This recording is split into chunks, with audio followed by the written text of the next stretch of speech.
Hello all, कैसे हैं आप लोग। Welcome to online platform CS knowledge. आज देखिए, आज हम देखते हैं राजस्थान में जो हमारा पटवार का है, राजस्थान पटवार का एग्ज़ाम आने वाला है बहुत जल्द।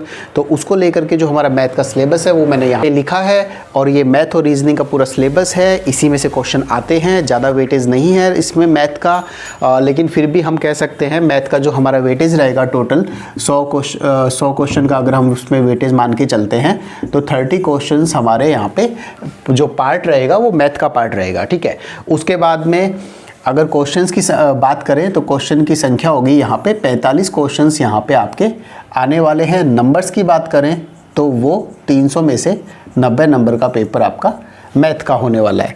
तो मैथ में मैथ भी रहेगी, रीजनिंग भी रहेगी, और ये टॉपिक हैं जो उन्होंने लिख करके दिए हैं हमको सिलेबस के अकॉर्डिंग। लेकिन उसके अलावा भी कुछ ऐसे टॉपिक हैं जो कि लिखे हुए नहीं हैं लेकिन वो करने होंगे। तो ठीक है, चलिए सबसे पहले ये देखते हैं कि लिखा हुआ क्या क्या है सिलेबस में, हमको क्या क्या दिया हुआ है। राजस्थान पटवार मैथ्स का सिलेबस है, ठीक है।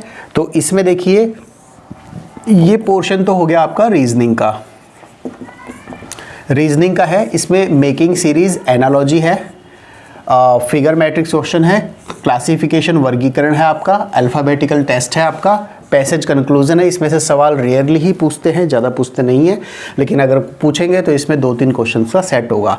इसके बाद में ब्लड रिलेशन है, कोडिंग डिकोडिंग है, डायरेक्शन टेस्ट है, सिटिंग अरेंजमेंट है, और input output, ranking, judgement, logical arrangements, और ये आपका मिसिंग नंबर सीरीज़। ठीक है, इस टाइप के यहाँ पे रीजनिंग में क्वेश्चन होने वाले हैं, और इजी ही क्वेश्चन रहते हैं। लेकिन जो लिखा है सिलेबस, ज़रूरी नहीं किसी के हिसाब से आपके क्वेश्चंस हों। कुछ क्वेश्चन ऐसे हो सकते हैं, ये आपको बता रखा है,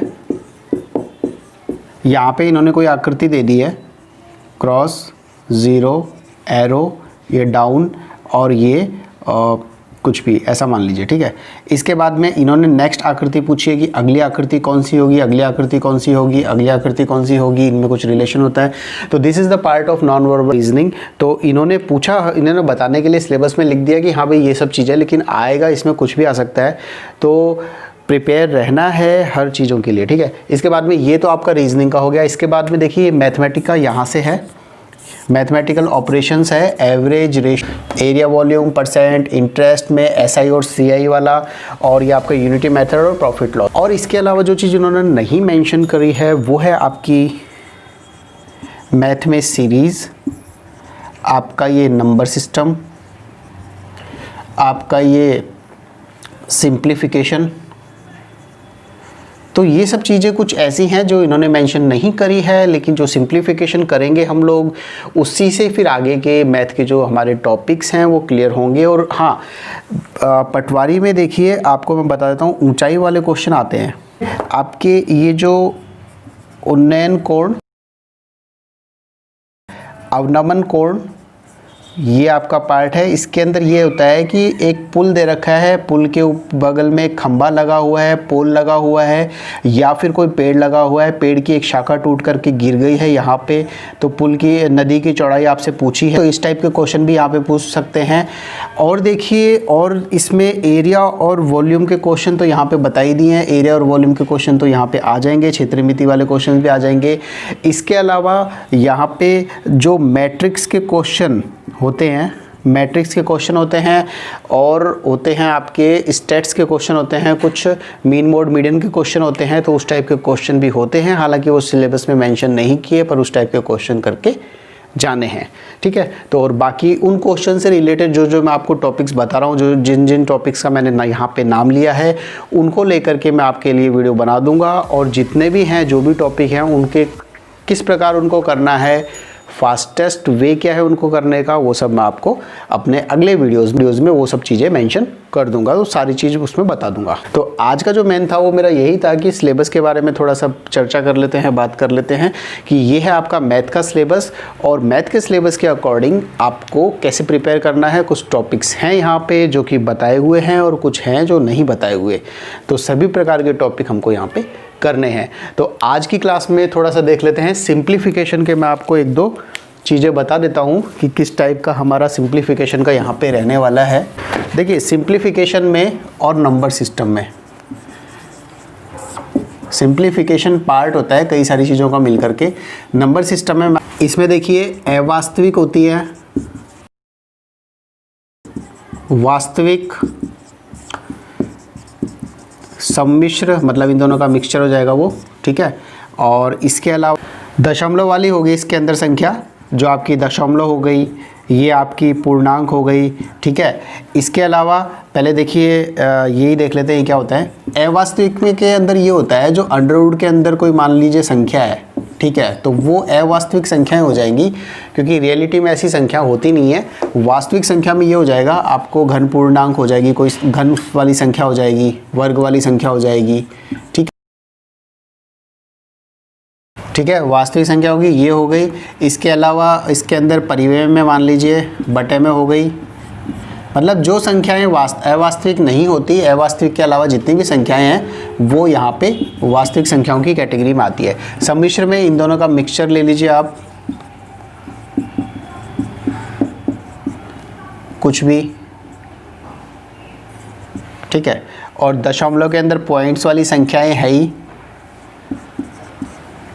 पूर्ण संख्याएं होती है जिसमें कि परिमेय संख्याएं शामिल नहीं होती है, तो वो सब पूर्णांक होती हैं। इसके अलावा देखिए, इसके अलावा जो मेन इसमें है ये है आपकी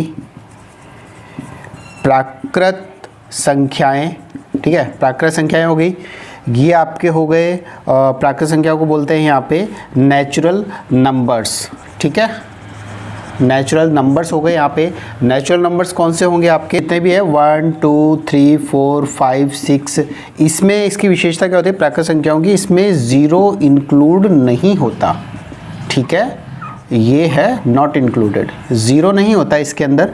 और इसके बाद में है आपका होल नंबर्स, होल नंबर्स पूर्ण संख्याएं होगी सारी की सारी, और इसमें ज़ीरो इंक्लूड हो जाएगा। और इसके बाद में इंटीजर्स है, इंटीजर्स के अंदर आपकी क्या होती है वैल्यू -32,767 से ये आपकी होती है 32,768 तक, और इसके अंदर माइनस की संख्याएं भी शामिल होंगी, और यहाँ पे जो आपकी ये जो प्लस की संख्याएं हैं ये भी आगे शामिल होंगी, ठीक है। इसके अलावा भी संख्याओं में होता है, देखिए आपको इसमें माध्य भी निकलेगा संख्याओं का, समांतर माध्य भी होता है, हरात्मक माध्य भी होता है, गुणोत्तर माध्य भी होता है, गुणोत्तर और हरात्मक, ठीक है। इसके अलावा सीरीज़ भी होती है। तो ये सब चीज़ें हैं जो कि मेंशंस नहीं है सिलेबस में, लेकिन ये सब करनी होगी। इसके बाद में भाजकता के थोड़े से मैं आपको नियम बता देता हूँ। इसमें देखिए 2 का है, इसमें देखिए भाजकता का जो आपका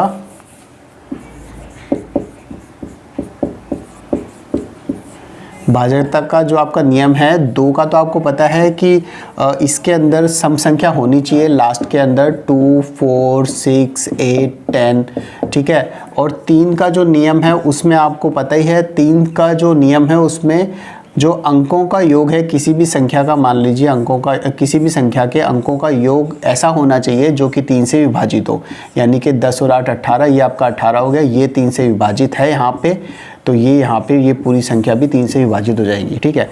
इसके अलावा जो 4 का नियम है वो ये कहता है हमारे पास में, जैसे मान लीजिए आपके पास में 424 है, जो लास्ट की 2 डिजिट है ना, वो 2 डिजिट 4 से विभाजित होनी चाहिए। अब जैसे देखिए ये 3 अंकों की संख्या है, तो 3 अंकों की लास्ट की 2 डिजिट यहाँ पे विभाजित है। अगर इसमें कुछ ज़्यादा बड़ी संख्या भी होती यहाँ,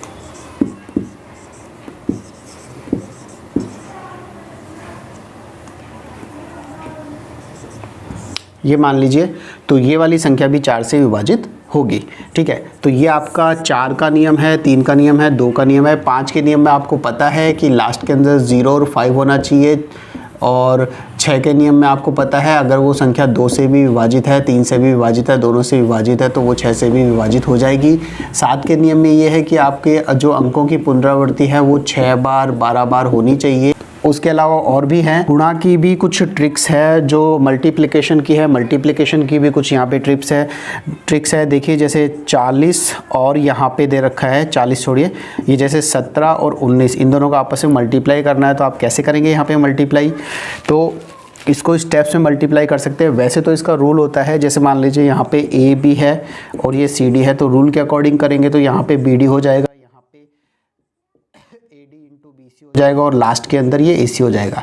पर रूल्स तो रूल्स हैं, रूल्स के हिसाब से नहीं अपन को करके देखना है। तो ये हो जाएगा आपका 7 नीम 63, ठीक है, 9 और 7 ये आपका 16 और 6 22, 2 और 1 × 1 1 और इसके बाद में 2 ऐड करेंगे 323। तो यहाँ पे 323 है आपका ये। तो ये 17 और 19 का गुणा ये हो जाएगा। इसको दूसरे तरीके से भी कर सकते थे, जैसे 17 और 19 है तो 17 का स्क्वायर आपको यहाँ पे पता है, यानी कि 17 को मैं 19 बार लिखूँगा तो मेरे पास में 323 की संख्या आ जाएगी, ठीक है। अगर मैं 17 को 17 बार लिखूँगा 289, ठीक है। उसके बाद में मैंने इसमें 34 ऐड कर लिया, 9 4 13, 8 3 11 और 1 12 और ये 323, वही चीज़ आई है। मैथ है, घुमा फिरा के कैसे भी कर लो, बट तरीका आना चाहिए कि अपन को चीज़ें किस प्रकार है, और जिस चीज़ में प्रैक्टिस बन जाती है उसी को कंटिन्यू करने में ज़्यादा फ़ायदा है। तो प्रैक्टिस कीजिए इन सब चीज़ों की तो हो जाएगा, ठीक है। तो इसके बाद में कुछ सीरीज़ वगैरह देखेंगे। सीरीज़ वगैरह में कैसे है देखिए, जैसे 2 टाइप की सीरीज़ आती है। मैथमेटिकल सीरीज़ की बात करेंगे यहाँ पे। मैथमेटिकल सीरीज़ में आपको यहाँ पे क्या बता रखा है, देखो यहाँ पे दे रखी है। सबसे पहले आप देखिए 2 4 6 8 आगे वाली सीरीज़ पूछ ली।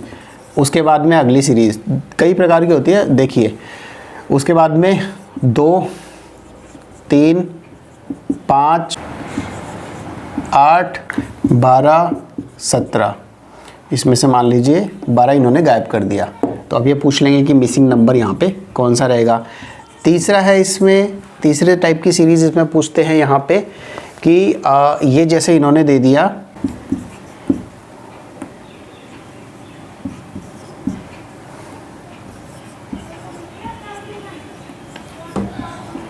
इसमें से पूछ ले आपको गलत कौन सी है, तो ये इसमें से गलत आ जाएगी। तो इस टाइप की सीरीज़ वाले क्वेश्चन भी पूछते हैं, तो ये भी प्रकार के क्वेश्चन है। तो चलिए ठीक है, और बाकी ये सब है। इसके अलावा जो भी ये हमारा मैथ का जो हमारा सिलेबस रहेगा, हम मैथ के एक बार टॉपिक एक टॉपिक देख लेंगे। और प्लस में जो प्रीवियस ईयर्स में क्वेश्चंस आए हैं हमारे पास में, पिछले पटवार के पेपर में जो क्वेश्चंस आए थे ज़्यादा टफ नहीं थे, इजी क्वेश्चन थे। उसके अंदर आपका इन्होंने सब कुछ इंक्लूड कर दिया था। ट्रिग्नोमेट्री भी इंक्लूड कर दिया था, आपका मेंसुरेशन इंक्लूड कर दिया था, ठीक है। आपके स्टैट्स के सवाल ले लिए थे यहाँ पे, ठीक है। आपका ये अलजेब्रा हो गया। तो इस टाइप के आपके और भी क्वेश्चंस हैं, ग्राफ से रिलेटेड आपके क्वेश्चन हो गए। तो सब कुछ है मैथ में, कोई ज़्यादा इतना कोई टिपिकल है नहीं। पोर्शन भी आपका देखिए यहाँ पे 45 क्वेश्चन पूछे जाएंगे, 45 क्वेश्चन है यहाँ पे। तो 45 क्वेश्चन में क्या ही पूछ लेगा वो चलिए ठीक है, तो कर लेंगे। 45 क्वेश्चन कोई ज़्यादा नहीं होते हैं, ठीक है। चलिए, तो आज के लिए इतना ही करते हैं और मिलते हैं हम हमारी अगली क्लासेस में, जहाँ पे मैथ के और रीजनिंग के अच्छे से सवाल करेंगे। पीछे आए हुए पेपर में जो क्वेश्चन आए हुए हैं वो देखेंगे, और कौन कौन से एक्सपेक्टेड क्वेश्चन हैं वो आगे करेंगे। तो बहुत ही मज़ा आएगा आपको मैथ की क्लास में, और हम एक एक क्वेश्चन को पकड़ के उसको सॉल्व कर देंगे, ठीक है। चलिए मिलते हैं अगली क्लास में। Thank you.